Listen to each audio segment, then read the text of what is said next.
Je vous remercie pour votre présence et donc bienvenue pour ce premier webinaire. Il sera consacré à la présentation du dispositif pollinaire, de ses objectifs et de son fonctionnement. Le but d'aujourd'hui, c'est vraiment de vous faire connaître ce dispositif et de vous donner envie d'y adhérer et de nous rejoindre dans ce réseau participatif. Alors, pour comprendre au mieux, en fait, la création de ces réseaux, c'est important de comprendre le contexte sanitaire dans lequel nous évoluons. Par la suite, je vous présenterai les différents outils de surveillance que nous mettons en œuvre et vous expliquerai quel est le rôle du réseau pollinaire dans notre surveillance des pollens. Alors, on parle de pollen, mais déjà, qu'est-ce qu'un pollen? Donc, en latin, le mot pollen signifie farine. Il s'agit d'une poudre formée de grains microscopiques qui sont produits dans la partie supérieure fertile des étamines, qui sont les organes mâles des plantes, voilà, que vous avez ici. Le rôle premier d'un pollen, c'est d'assurer la fécondation de l'organe femelle des plantes à fleurs. Le transport des grains de pollen est assuré par deux modes distincts. Donc, vous avez déjà les insectes qui constituent le premier mode. Et dans ce cas, on est souvent en présence de fleurs qui sont voyantes, parfumées et qui sont riches en nectar. En général, leur pollen est peu abondant dans l'air et de ce fait peu allergisant. Le deuxième mode de transport est plus problématique, c'est le vent. Et dans ce cadre-là, les pollens sont souvent plus allergisants. Et dans cette famille de plantes, on va retrouver tout ce qui est graminées, la famille des cupressacées, pardon, donc les cyprès, thuyas, genévriers, toute la famille des bétulacées. Donc, comprenez par là les bouleaux, l'aulne, le, le noisetier, le charme. Que vous faut-il pour déclencher une allergie? Donc déjà, il faut que les pollens soient émis en grande quantité. Ils doivent être de petite taille parce que plus ils sont petits, plus ils vont pénétrer plus profondément dans les voies respiratoires. Et il faut qu'ils soient dotés de ce qu'on appelle un fort potentiel allergisant, c'est-à-dire une capacité à déclencher des réactions allergiques. Je vous ai mis ici en fait l'ensemble des plantes que nous suivons dans le cadre du dispositif pollinaire. Et donc, comme vous pouvez le voir, la plupart d'entre elles ont un potentiel allergisant fort. Nous en surveillons certaines avec un potentiel allergisant modéré ou faible. La simple et bonne raison que lorsqu'on commence à être allergique à un pollen, cela nous sensibilise à d'autres pollens, dont notamment certains qui ont un potentiel allergisant beaucoup plus faible. Alors, l'allergie au pollen et ses conséquences. Donc déjà, qu'est-ce qu'une allergie? C'est une réaction anormale du système immunitaire vis-à-vis de substances qui sont normalement présentes dans notre environnement et qui sont les allergènes. Souvent, une allergie va se déclencher parce que nous avons connu des modifications dans notre environnement et vous avez trois facteurs. Soit c'est des modifications intérieures, donc on est soumis à des concentrations d'acariens, moisissures, poils d'animaux. Soit c'est extérieur, plus soumis à des concentrations plus importantes de pollen et moisissures. Enfin, je reviendrai là-dessus juste après. La pollution atmosphérique fait aussi partie des facteurs qui provoquent des allergies. Alors, quelques chiffres clés importants à retenir. Il faut savoir qu'en 1968, à peine 3,8% de la population française présentait une allergie respiratoire. Aujourd'hui, on considère que c'est 20 à 30% de la population qui est touchée. En 2050, on estime qu'une personne sur deux deviendra allergique.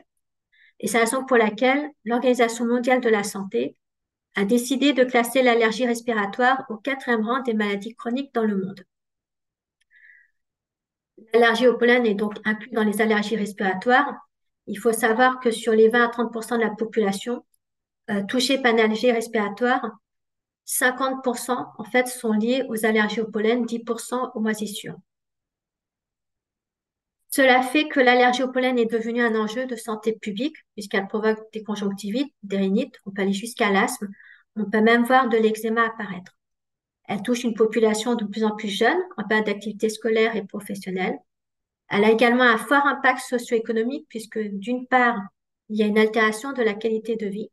D'autre part, elle génère des coûts assez importants, donc déjà des coûts d'ordre médicamenteux, de l'absentéisme, mais aussi de la baisse de performance.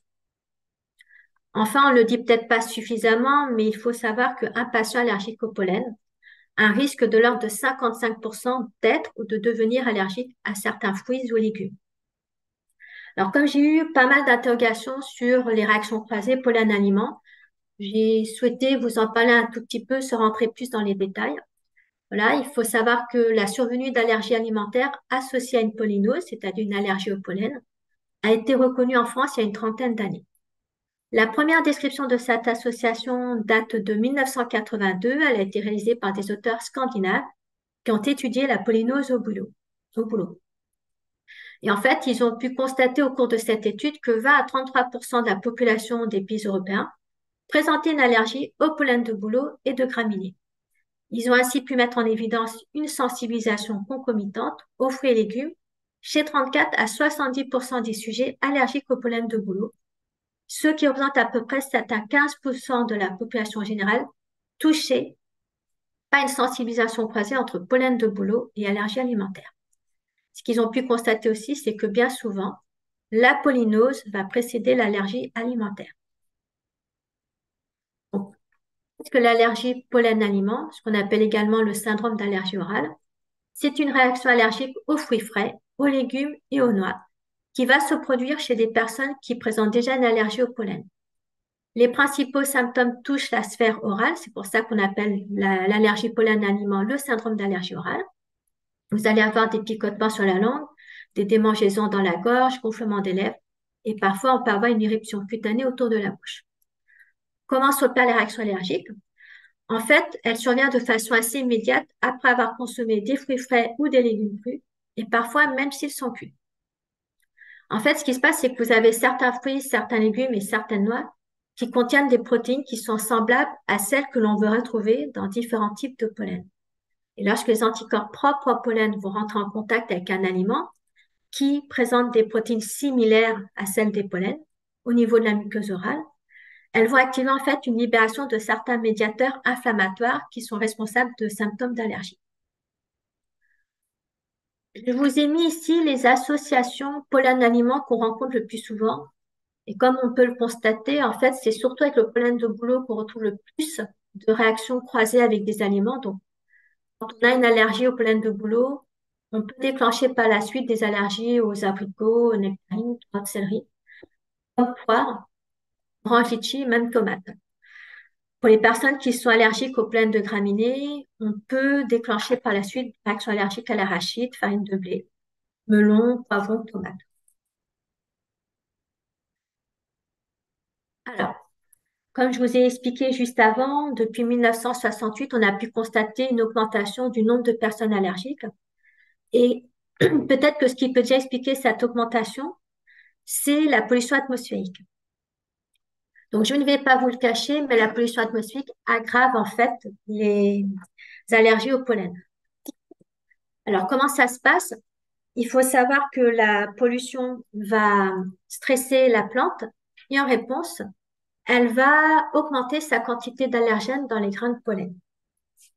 Ce qui se passe aussi, c'est que les pollens, en présence de polluants, en fait, vont se retrouver soit déformés, soit altérés. Ça peut même aller jusqu'à une fissure de la paroi des grains de pollen.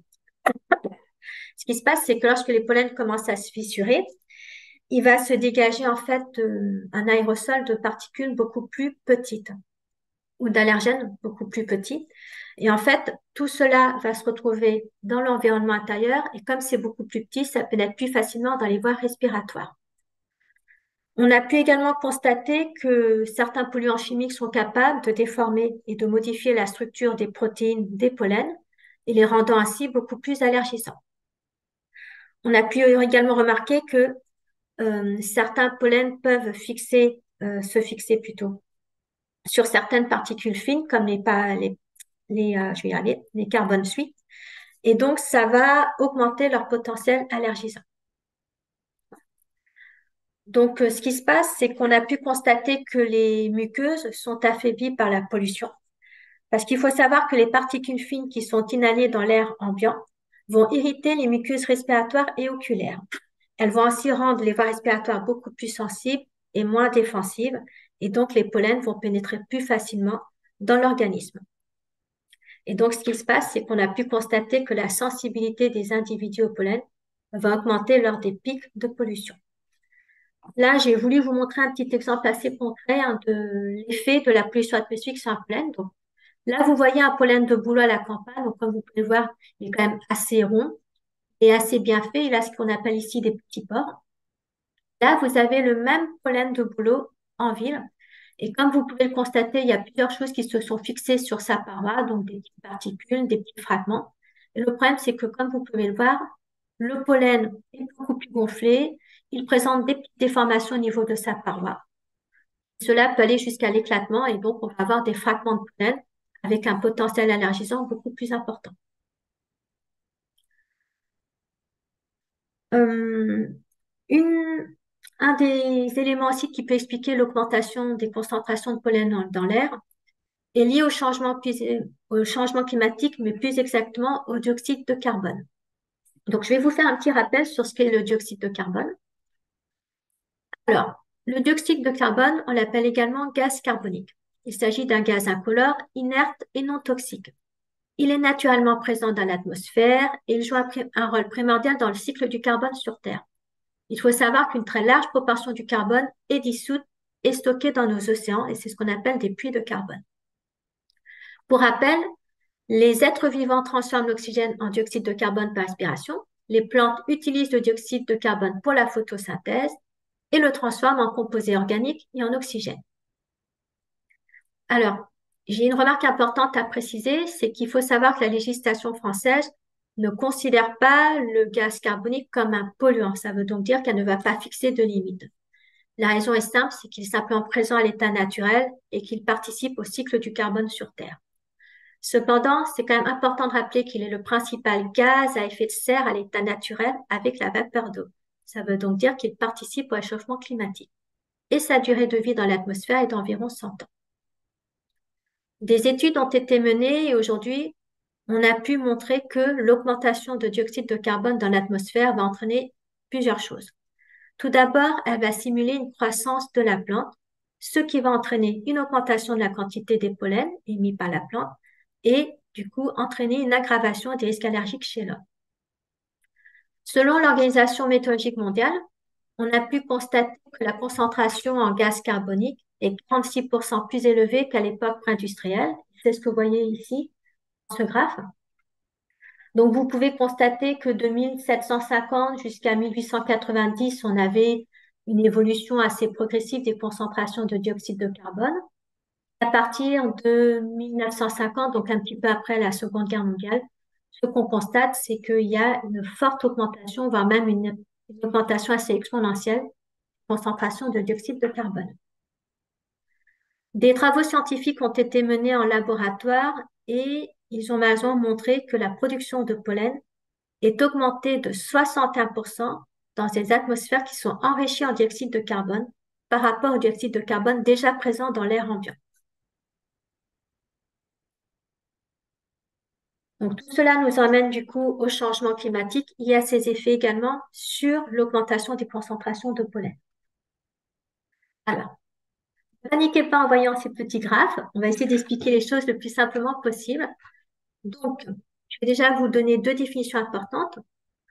On appelle un index pollinique la somme des concentrations journalières de pollen tenues sur différentes années. L'index clinique, c'est simplement un indicateur qui va révéler l'impact sanitaire de l'exposition au pollen. Ces graphiques ont été établis par le Réseau national de surveillance aérobiologique, le RNSA, qui est vraiment notre expert pollen en France.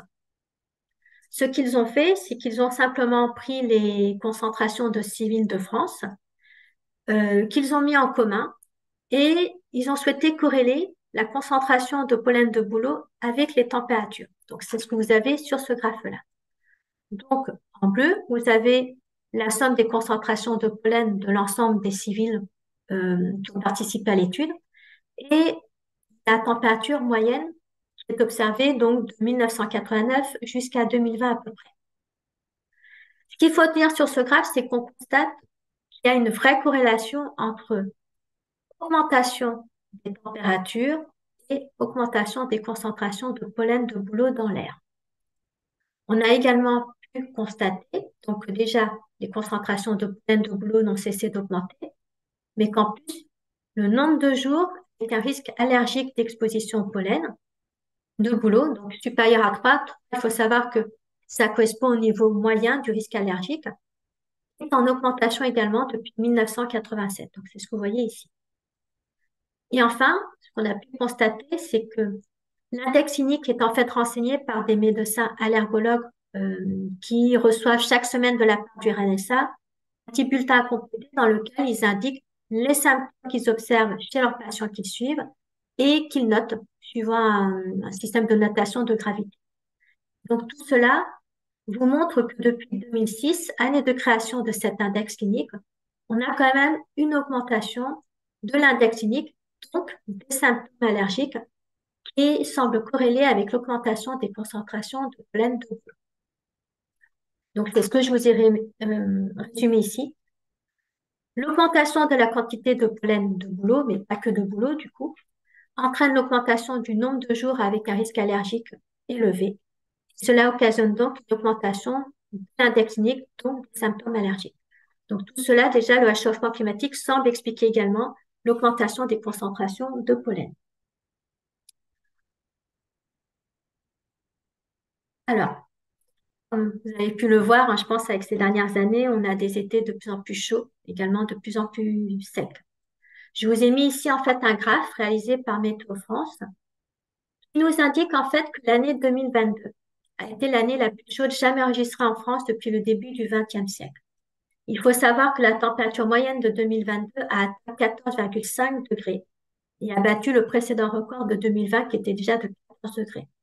Donc il faut bien prendre conscience qu'en France, en même pas 2 ans, on a augmenté la température de 0,5 degrés. La hausse des températures qu'on observe en France est aussi la manifestation d'une tendance planétaire. Et oui, je pense que vous l'avez bien entendu, la température augmente partout dans le globe. Même si l'année 2022 a été ponctuée d'extrêmes climatiques, c'est-à-dire de périodes de forte sécheresse, de périodes de pluviométrie assez importantes, la météorologie de l'année 2022 est un symptôme du changement climatique en France. Aujourd'hui, elle est considérée comme remarquable dans le climat actuel, mais il faut savoir qu'elle pourrait devenir normale en 2050. Si on insiste beaucoup sur le changement climatique et ses conséquences sur les concentrations de pollen, c'est parce que le changement climatique joue un rôle ou plutôt a une influence sur la biologie du végétal. Alors, je vais essayer de vous expliquer les choses le plus simplement possible. Ce qu'on appelle la dormance, en fait, c'est une période de repos qui est nécessaire pour une plante. Une période de repos, en fait, c'est une forme de vie extrêmement ralentie qui est déclenchée par la baisse des températures et la diminution de la longueur du jour. Et donc, pour lever leur dormance et enclencher leur floraison, certains arbres à chatons, comme le bouleau, doivent avoir accumulé suffisamment de température basse pour satisfaire leurs besoins en froid. C'est ce qu'on appelle la phase de chilling que vous avez ici. Ensuite, doivent avoir cumulé suffisamment de température élevée pour satisfaire leurs besoins en chaleur et permettre la croissance des bourgeons. C'est ce qu'on appelle la phase de forcing.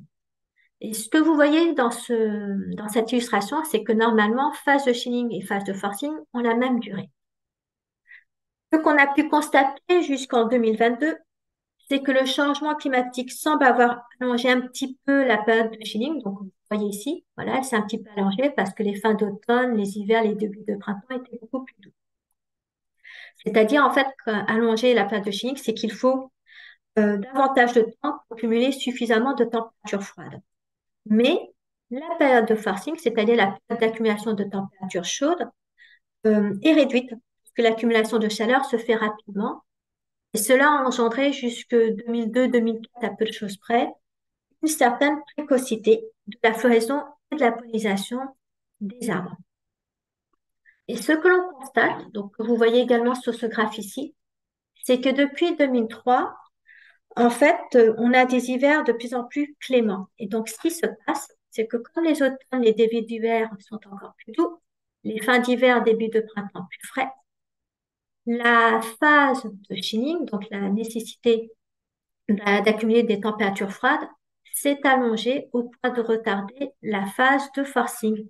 Cela vous a entraîné, du coup, une émission, une pollinisation plutôt, une floraison des espèces beaucoup plus tardive. Et donc, ce que l'on constate sur ce graphe, donc on le voit sur le site qui est à Paris, mais on le voit aussi sur d'autres sites, c'est que depuis 2004, il semblerait que la pollinisation du bouleau soit de plus en plus tardive. Donc là, on voit vraiment les effets du changement climatique sur les arbres. Donc là, j'ai essayé de vous résumer, excusez-moi, je suis allée un peu trop vite. J'ai essayé de vous résumer vraiment ce qu'implique le changement climatique, ou plutôt le réchauffement climatique sur les espèces. C'est qu'on peut constater qu'elle joue sur la durée de la saison pluviométrique. On constate une certaine précocité ou un retard de la pollinisation, notamment sur les plantes de fin d'hiver et début de printemps, donc notamment noisetiers, aulnes, charmes, cyprès.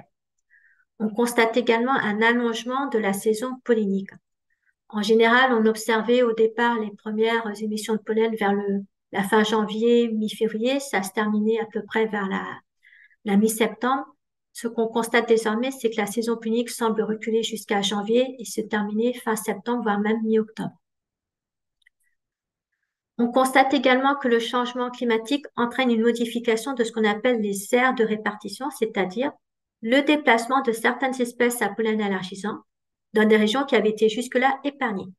On observe une translation du sud vers le nord, c'est-à-dire qu'on constate que certains arbres, comme l'olivier, le frêne, le chêne, commencent à remonter vers les régions plus au nord. On a également observé la régression de certaines espèces, comme le hêtre. Et donc, nous, on a pu le voir dans nos propres comptages au microscope. On a constaté depuis 2-3 ans que les pollens de hêtre avaient tendance à disparaître. On les voyait de moins en moins dans nos comptages. On les a retrouvés que là, sur cette année 2023. On a également une extension de certaines espèces en altitude. Et enfin, comme je vous l'ai indiqué précédemment, le changement climatique joue sur la production des pollens puisqu'il crée une simulation de la croissance de la plante, ce qui va occasionner une augmentation de la quantité de pollen et occasionner une augmentation de l'allergénicité des symptômes allergiques. Donc, vous voyez, une fois qu'on a connaissance de ce contexte de changement climatique, du contexte sanitaire, hein, avec l'augmentation du nombre de personnes allergiques en France, mais dans le monde, et qu'on voit aussi l'augmentation des réactions croisées pollen-aliments, Atmo Grand Est a souhaité intégrer la thématique pollen dans son dispositif de surveillance et de ce fait également pouvoir mieux informer la population sur les risques allergiques et sur les concentrations de pollen dans l'air. Donc, je vais vous présenter dans cette partie les différents outils que nous mettons en œuvre et essayer de vous expliquer au mieux la complémentarité de tous ces outils dans cette surveillance. Alors, je vous ai résumé vite fait les 3 outils dont nous disposons et après, je vais vous les présenter plus en détail. Donc, le premier outil que nous utilisons, c'est ce qu'on appelle la veille aérobiologique. Elle se fait tout simplement par capteur avec le réseau national de surveillance aérobiologique. Nous faisons également de la veille phénologique, c'est-à-dire que nous observons les différents stades de développement de certaines espèces à pollen allergisant. Et en complément de ces deux dispositifs, nous avons créé le fameux réseau pollinaire que je vous présenterai juste après. Alors, qu'est-ce que la veille aérobiologique? Donc, vous avez ici le capteur à pollen qu'on appelle également un capteur IRST. Il faut savoir que jusqu'à présent, c'est ce qu'on appelle la méthode de référence, c'est-à-dire la méthode la plus connue et celle qui nous permet en fait de connaître et de quantifier précisément la composition de l'air en pollen. Plus exactement, grâce à ce capteur, nous pouvons connaître précisément la date et la quantité de pollen émis lors d'un pic de pollinisation, ce qui nous permet après de savoir si on est en avance ou en retard et de voir également les quantités de pollen émis chaque année lors des pics de pollinisation. Concrètement, qu'est-ce que c'est que le capteur IRST? C'est ce qu'on appelle un capteur volumétrique, c'est-à-dire en fait qu'il va aspirer un volume d'air connu avec impaction des particules, notamment les grains de pollen et les spores de moisissure, sur une bande adhésive. Donc en fait, l'aspiration va se faire selon un débit de 10 litres d'air par minute qui correspond à une respiration humaine moyenne. Ce qui se passe, c'est que les pollens vont rentrer dans une petite buse d'aspiration qui se trouve ici. Ils vont être aspirés, donc projetés sur une bande que vous avez là, qui va donc tourner sur 7 jours. Donc, ce que vous avez ici, c'est ce qu'on appelle un tambour. Il va tourner pendant 7 jours grâce à un système d'horlogerie. Et donc, il va effectuer un tour complet sur une semaine. Ce mécanisme d'horlogerie nous permet de dater à quel moment précis un pollen s'est impacté sur une bande. Donc, grâce à ce système, nous avons une analyse journalière et ou bi-horaire ou horaire. Une fois que nous avons fait le prélèvement de 7 jours, le tambour est récupéré et analysé par nos soins dans notre laboratoire d'Atmo Grand Est. Et en fait, les pollens sont identifiés et comptés à l'aide d'un microscope. Chaque plante a sa période de floraison et chaque pollen a ses propres caractéristiques, ce qui nous permet de les identifier. Ensuite, nous envoyons les résultats au Réseau national de surveillance biologique, donc le RNSA, qui va vous éditer par la suite un risque d'allergie d'exposition au pollen.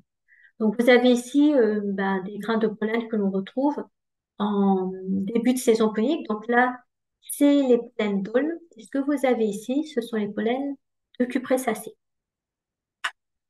Donc, à ce jour, comme vous pouvez le voir sur la carte, nous disposons de 9 capteurs. Nous en avons quasiment un par département. Il nous reste juste à combler la Meuse et cela sera fait d'ici 1 à 2 ans. Alors, comme vous pouvez le voir avec juste cette carte, 9 capteurs, ça nous semble pas suffisant pour pouvoir informer au mieux la population. Donc, ce que nous avons souhaité faire, c'est pouvoir compléter ce dispositif avec de l'observation. Et donc, c'est ce que nous avons fait en mettant au point la veille phénologique. Alors, qu'est-ce que la veille phénologique? Donc, en fait, c'est l'étude scientifique des variations saisonnières, de la croissance et du développement des plantes. Et grâce à cette technique, les espèces, leur lieu d'implantation, la date de pollinisation sont clairement identifiés, mais également tout le cycle de développement d'une plante.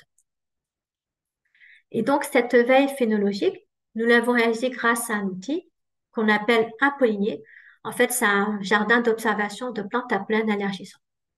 Et en fait, grâce à cet outil, ça nous permet de qualifier, et donc pas de quantifier, hein, c'est pas comme un capteur, ça nous permet de qualifier en temps réel le développement d'une espèce à pollen allergisant. Mais surtout, il va nous permettre de communiquer une information en des lieux dépourvus de capteurs. Pour vous expliquer en fait d'où est née cette idée de créer un pollinier, en fait, il faut savoir qu'en 2013, les allergologues lorrains ont fait connaître leurs besoins de disposer d'une information en temps réel sur les risques d'allergie au pollen. De ce fait, le laboratoire d'hydrologie et de climatologie médicale, donc l'Université de Lorraine, et le jardin botanique Jean-Marie Pelt, basé à Villers-les-Nancy, ont choisi de travailler sur le sujet. En février 2014, ils ont mis en place la veille phénologique au jardin botanique de Villers-les-Nancy. Puis en novembre 2015, Atmo Grand Est a choisi de reprendre le projet avec leur SAS, en concertation avec le laboratoire d'hydrologie et climatologie médicale et le jardin botanique Jean-Marie Pelt. Et donc, en 2016, a été mis en place un pollinier. Et en fait, pour le mettre en place, il faut savoir que une liste de 26 plantes sources d'allergie a été identifiée par des allergologues et des botanistes. Voilà. Et donc, ils ont choisi de créer un pollinier. C'est un outil de prévention des pollinoses dans lequel on rassemble des plantes allergisantes dans un but scientifique, puisqu'il faut vraiment qu'on réalise les observations phénologiques. Elles sont faites 1 à 2 fois par semaine sur un espace dédié que vous avez ici, en fait. Mais ce pollinier a également un rôle pédagogique, puisque vous avez, vous le voyez ici, vous avez des panneaux d'information qui donnent des informations utiles aux visiteurs. On connaît précisément le type de plante à laquelle on a affaire. Et en fait, cela permet aussi à des personnes qui sont sensibles au pollen d'identifier visuellement la plante qui est à l'origine de leurs symptômes allergiques. Il faut savoir aussi que le jardin botanique a choisi d'associer à ce pollinier, en fait, un parcours pédagogique qui va leur permettre, qui va permettre aux visiteurs et aux personnes allergiques de pouvoir observer les arbres allergisants de plus grande taille et qu'on ne pouvait pas mettre en pot. Voilà. Donc, ce pollinier, c'était vraiment le premier pollinier qui a été développé avec Atmo Grand Est. Et donc, par la suite, il a servi de modèle pour développer d'autres types de polliniers dans différents départements de la région Grand Est. Et aujourd'hui, nous utilisons ces données de veille phénologique pour informer en temps réel les personnes allergiques et les professionnels de santé. Donc, tout comme au capteur, ce que l'on constate, c'est que le pollinier a un vrai intérêt, non seulement pédagogique, mais surtout scientifique et de surveillance, Le problème, c'est que tout comme les capteurs, c'est un point d'observation parmi tant d'autres. Et donc, nous avons souhaité aller beaucoup plus loin et essayer d'avoir de nombreux points d'observation un peu partout dans le Grand Est pour pouvoir informer au mieux les personnes allergiques et les professionnels de santé. Et c'est ainsi qu'est né le dispositif Pollinaire. Donc, il est basé sur le même principe de veille phénologique, c'est-à-dire que l'on va demander à des personnes d'observer pour nous les différents stades de développement de plantes. Donc, qu'est-ce que c'est Pollinaire? C'est un réseau participatif d'observateurs de plantes allergisantes. Le but de ce réseau est de détecter l'arrivée des pollens le plus tôt possible et de manière géolocalisée. Donc, en fait, il faut savoir que les travaux ont démarré en 2014.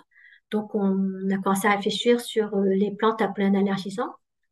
Le projet Pollinaire a été monté entre 2015 et 2016 avec les partenaires lorrains que vous avez ici. Donc, à l'époque, pas que je vais vous le dire, mais à l'époque, nous étions Air Lorraine. Nous avons fusionné en 2017 pour devenir Atmo Grand Est. Donc, Air Lorraine, l'ASPA, l'Association qualité de l'air de l'Alsace, et nous, Atmo Champagne-Ardenne, l'Association qualité de l'air de la Champagne-Ardenne. On a fusionné en 2017 pour devenir Atmo Grand Est. Nous avons collaboré avec l'Université de Lorraine, le Jardin botanique, l'ARS, l'OAS Grand Est, l'URPS et l'AFPRAL pour monter ce projet Polynôme. Une fois qu'il a été monté, en 2017, nous avons choisi de faire une première année de test en Lorraine. Et pour être honnête avec vous, ça a été un vrai succès puisque dès cette année 2017 en Lorraine, nous avions à peu près une centaine de personnes qui se sont inscrites en tant que sentinelles et qui ont du coup donné les informations de floraison, pollinisation, enfin début de pollinisation et fin de pollinisation. Et donc, toutes ces informations nous ont permis de pouvoir diffuser l'information sur les plantes à pollen allergisant, précisément leur date de début d'émission de pollen auprès des personnes allergiques et des professionnels de santé.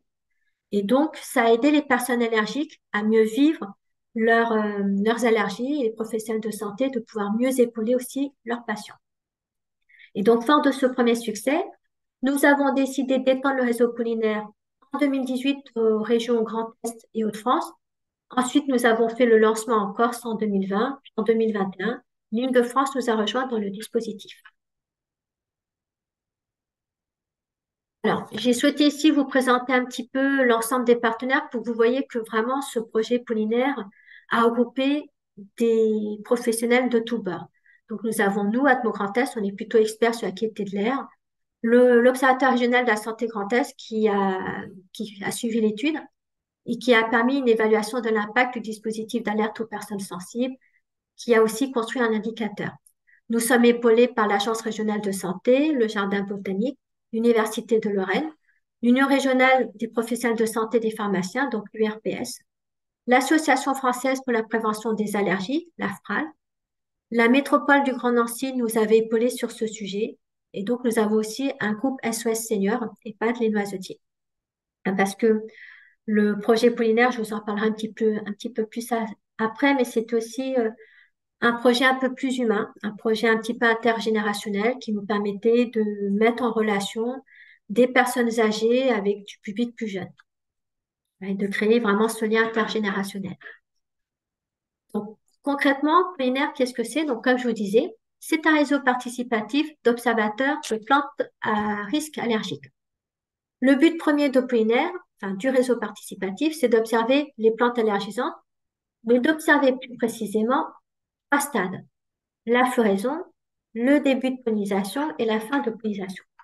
Et donc, en fait, vous allez avoir ici un tableau de bord pour ce qu'on appelle la sentinelle pollinaire, c'est-à-dire la personne qui accepte d'être observateur dans le réseau pollinaire. Chaque observation qui est faite directement mise à jour dans une carte interactive que l'on peut observer sur le site pollinaire. Et ensuite, grâce à ça, envoyer des newsletters à toute personne qui s'est inscrite pour avoir des informations sur les allergies, enfin sur les plantes à pollen allergisant qui sont présentes dans leur région ou au plus proche de chez elles. Les botanistes amateurs ou professionnels vont observer les plantes. Cela va nous permettre d'informer les professionnels de santé et les personnes allergiques et cela permettra d'adapter les comportements. Alors, qui peut être sentinelle? N'importe qui. Très sincèrement, vous pouvez être amateur ou confirmé, professionnel ou particulier. N'importe qui peut rejoindre le réseau. Nous avons même des enfants. Il faut savoir que certains enfants de 6 à 8 ans nous avaient rejoints dès le départ. Nous avons également des seniors. Je crois que notre sentinelle la plus âgée a plus de 90 ans. Voilà. Vous pouvez réaliser ces observations sur les régions Grand Est, Hauts-de-France, Corse et Île-de-France. Qu'observe-t-on? Ben, en fait, nous vous avons mis ici, enfin, je vous ai mis ici la liste des 25 espèces que nous devons surveiller. Donc, vous avez ici à peu près 7 arbres et tout le reste sont des graminées. Donc, vous avez 11 graminées observées et ensuite des herbacées. Et parmi ces herbacées, vous avez l'armoise et l'ambroisie. Et qu'est-ce qu'on observe? Donc, la floraison, le début de pollinisation et la fin d'émission des pollens. Alors, comment vous faites? Donc, j'ai essayé de vous expliquer au mieux les étapes. La première chose, c'est que vous devez vous inscrire sur notre site Pollinaire. Donc, une fois que vous cliquez dessus, on va vous demander de choisir parmi la liste des 25 espèces. Donc, soyez rassurés, on ne vous demande pas d'observer les 25 espèces. Vous observez le nombre d'espèces que vous souhaitez. Ça peut très bien être une espèce, comme ça peut être les 25 si vous vous sentez capable de toutes les reconnaître. On vous demande surtout de nous envoyer une photo pour nous permettre de vérifier avec vous, vous identifiez bien les bonnes plantes. On vous demande de géolocaliser votre lieu d'observation. Il ne s'agit pas de votre domicile, mais vraiment de votre lieu d'observation. Et ensuite, ce qu'on va vous demander, c'est de décrire l'environnement. Et après, chaque plante que vous choisissez d'observer, vous envoyez la photo et ce sera validé par un botaniste. Une fois que la validation est faite, l'identification des plantes, géolocalisation, tout ça est fait, on vous envoie un mail de confirmation comme quoi vous rejoignez le réseau pollinaire et après, vous pouvez saisir vos données. Donc, ce que vous allez avoir une fois que vous serez inscrit, c'est votre tableau de bord. Donc, ce qu'on va vous demander, c'est d'identifier une plante, d'observer. Voilà. Et chaque fois que vous voudrez faire une observation, il faudra juste aller sur Nouvelle observation. Donc, je vais essayer de vous montrer un petit peu. Voilà. Et chose importante, si vous avez la moindre interrogation, vous pouvez nous poser les questions ou communiquer avec nous par chat. Donc, vous l'avez vraiment dans votre tableau de bord. Alors, lorsque vous allez identifier votre plante, c'est ce que je vous ai indiqué ici, on va vous demander plusieurs petites choses. Déjà, vous allez choisir là la plante que vous souhaitez observer. Une fois que vous avez sélectionné la plante, vous nous envoyez une petite photo. Les critères environnementaux sont importants parce qu'il faut savoir que suivant l'environnement, les plantes ne vont pas fleurir, polliniser et finir de polliniser en même temps. Donc, c'est important aussi pour nous de connaître un petit peu les critères environnementaux, de savoir si vous êtes en ville, en jardin, dans un parc, si vous êtes dans un milieu ensoleillé ou plutôt ombragé. Voilà, ce genre de choses est important pour nous. Ça nous permet de mieux comprendre pourquoi à certains endroits, vous avez une certaine précocité d'émission de pollen, pourquoi à d'autres, vous avez plutôt un retard. Là, on va vous demander de localiser votre plante. Donc, vous de saisir un petit nom pour votre lieu d'observation. Là, vous pouvez nous mettre l'adresse ou si vous connaissez bien la latitude, la longitude. Ensuite, on va vous demander de sélectionner une zone géographique. Donc, vous allez avoir le choix pour cette zone géographique. Vous sélectionnez la zone dans laquelle vous observez votre plante ou vos plantes.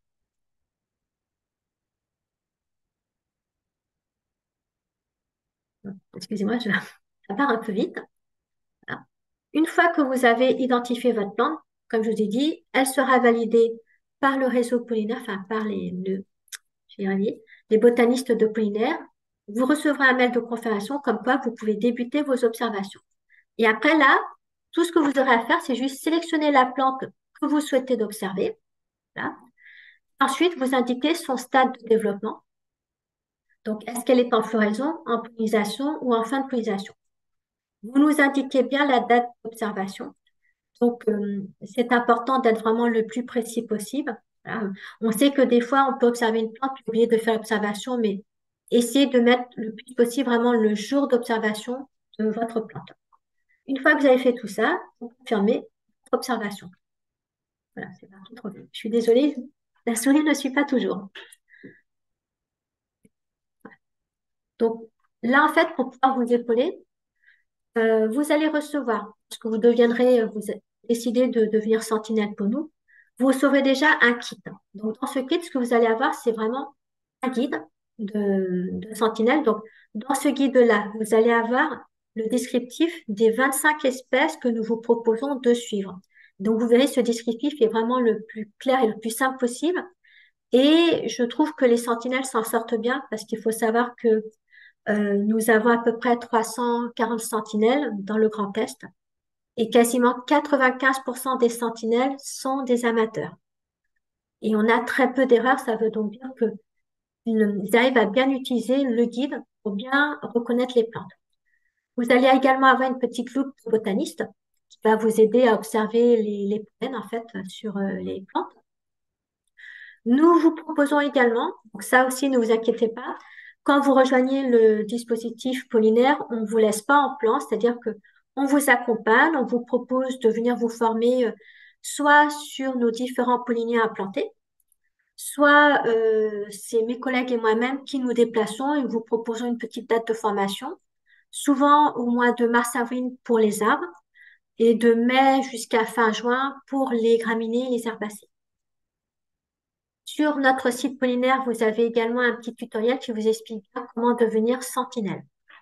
On met différents outils à votre disposition pour vraiment vous permettre de devenir un sentinelle et de progresser aussi dans vos observations. Donc voilà, là je vous ai vraiment mis tous les outils dont vous disposez. Donc le fameux guide dont je vous parlais, vous verrez, vous avez vraiment une observation très précise, des informations, des photos, des différents stades à observer de la plante. Et pour vous aider également, on vous a mis les périodes de floraison, voilà, de chaque espèce à observer. Et donc, si vous allez sur notre site pollinaire, vous verrez, vous avez pas mal de vidéos qui sont très bien faites, hein. Vraiment, on essaie de faire des vidéos très simples et très claires pour vous expliquer comment devenir sentinelle. Vous avez même une vidéo qui vous explique aussi les premières reconnaissances de plantes, notamment des graminées et herbacées. Et enfin, on vous explique aussi ce qu'est le dispositif pollinaire. Alors, j'ai voulu vous présenter aussi un état des lieux hein, de ce que est notre réseau pollinaire aujourd'hui.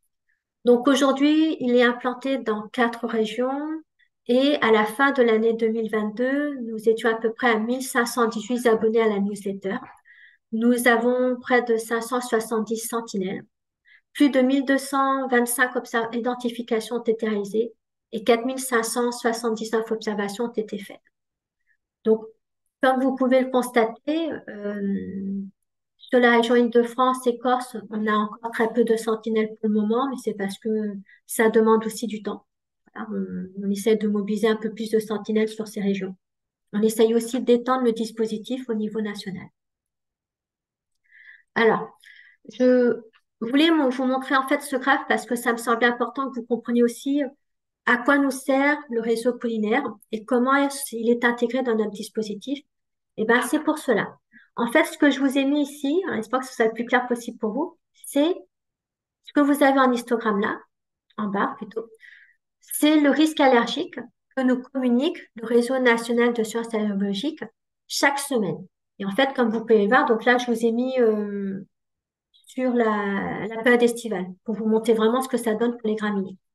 Donc là, ce que l'on constate, c'est que au tout début, donc à peu près vers le mois de mai, on a un risque allergique lié au pollen de graminées qui est plutôt faible.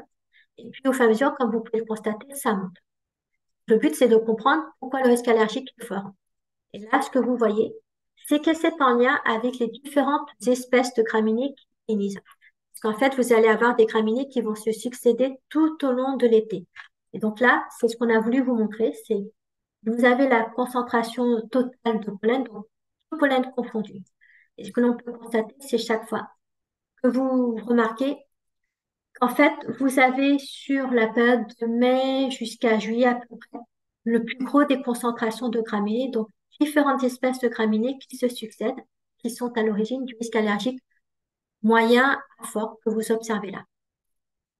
Donc, le dispositif pollinaire nous permet vraiment de compléter les données quantitatives. Nous pouvons savoir combien, enfin, quelle quantité et quelle concentration de pollen nous observons par semaine. Et la veille phénologique nous permet de voir à partir de quel moment ces premiers pollens sont émis. Donc voilà ce que nous pouvons faire grâce au jardin d'observation, donc on a les polliniers, et grâce également au dispositif pollinaire. Et donc là, je souhaitais vous rappeler juste les dates des deux prochains webinaires.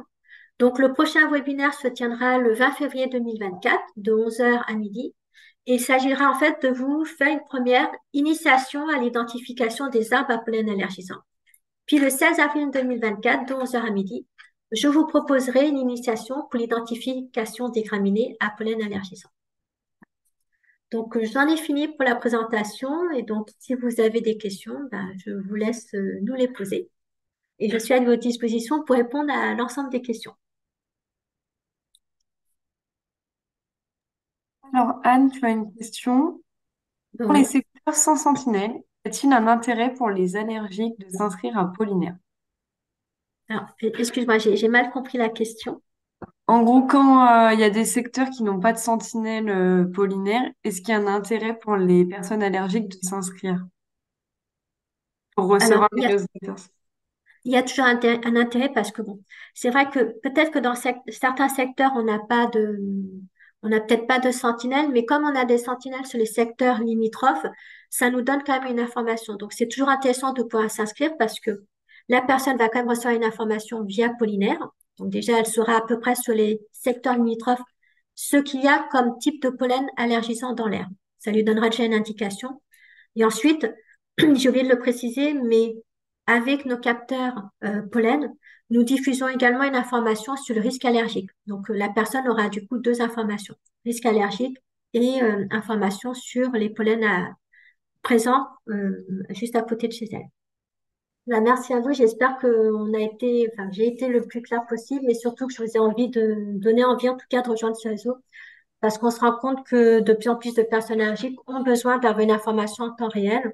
Et donc, c'est vrai que plus on aura de sentinelles, plus ça aidera les personnes allergiques, en fait, à pouvoir mieux anticiper leur traitement, mais surtout mieux vivre leurs allergies.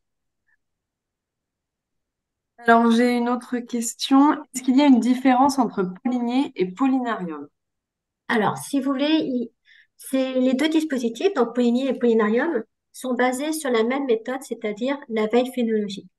Les pollinariums, en fait, sont réalisés par l'Association des pollinariums sentinelles de France, l'APSF. Donc, eux, ils ont une méthode un petit peu plus différente, c'est-à-dire que ils ont un endroit dédié et en fait, autour de cet endroit dédié, donc c'est une zone qui va jusqu'à 50 kilomètres, ils vont aller récolter des espèces à plus de 50 kilomètres et aux quatre points cardinaux et replanter en fait ces espèces dans leur lieu d'observation. Et là, la différence avec Pollinaire, c'est que nous, on va vous demander de faire une observation une à deux fois par semaine. Avec les pollinariums, l'observation sera quotidienne. Donc voilà, il y aura une observation journalière à réaliser dans le cadre du pollinarium. Et elle est souvent faite par des botanistes professionnels accompagnés un agent d'espace vert.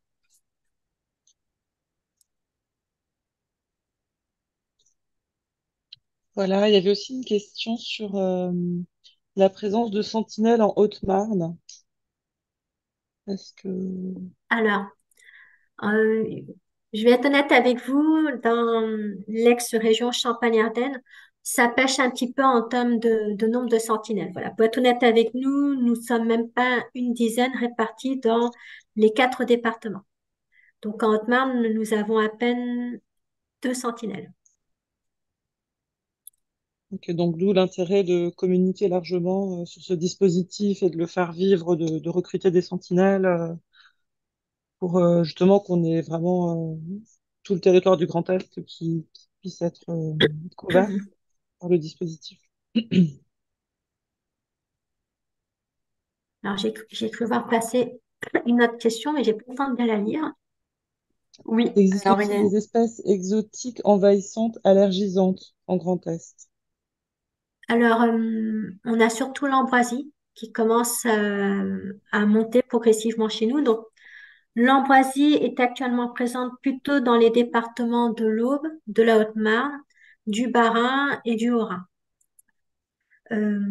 C'est une espèce qui est malheureusement transporté, enfin plutôt son pollen est transporté grâce aux semences agricoles. Voilà, souvent, malheureusement, les grains d'ambroisie sont mélangés avec les grains pour oiseaux, en fait. Donc là, actuellement, on a l'impression que la plante a du mal à s'implanter dans la région Grand Est parce que nous faisons l'observation des grains de pollen d'ambroisie. Ce qu'on constate, ça reste des signaux faibles. C'est juste qu'il y a quand même une augmentation sur le Bas-Rhin, le Haut-Rhin et la Haute-Marne, des concentrations de pollen, mais elles restent encore très faibles pour le moment.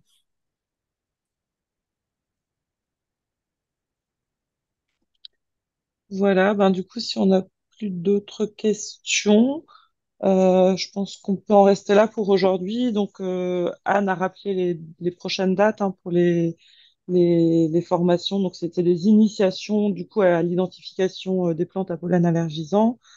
Voilà, vous recevrez le lien vers ce webinaire si vous êtes inscrit. Et sinon, n'hésitez pas à vous réinscrire via le formulaire ou à partager autour de vous. Le webinaire de ce jour a été enregistré, donc on pourra le rediffuser. Et puis n'hésitez pas également, si vous souhaitez le partager autour de vous, dans l'objectif de recruter de nouvelles sentinelles et de nouvelles personnes qui pourraient être intéressées par les deux prochains webinaires, donc qui auront lieu en février et en avril prochain. Et n'hésitez pas, si vous avez des questions, à nous recontacter par mail.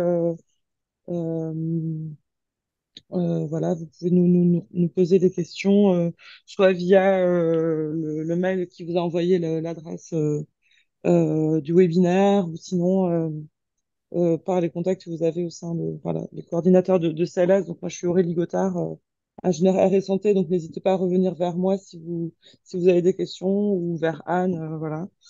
Mais en tout cas, c'était vraiment intéressant de pouvoir proposer ce webinaire, et merci pour votre intérêt. Voilà, on a pu réunir aujourd'hui des gens de profils assez variés, que ce soit des particuliers, des agents de collectivité, des élus, des professionnels de santé, des agents d'ARS, des associations. Et du coup, c'est vrai que voilà, c'est très intéressant de pouvoir compter sur les compétences de chacun. Voilà. Ben, un grand merci Anne, un grand merci à Surtout, Margot merci à vous également qui a tous. organisé la visio. Et voilà, s'il n'y a plus d'autres questions, on peut vous souhaiter également un bon appétit. Et Merci rendez-vous en beaucoup à vous février. tous. Bon Merci. appétit à tout le monde. Et puis, bah, au plaisir de vous retrouver tous, j'espère, pour le prochain webinaire, donc en février.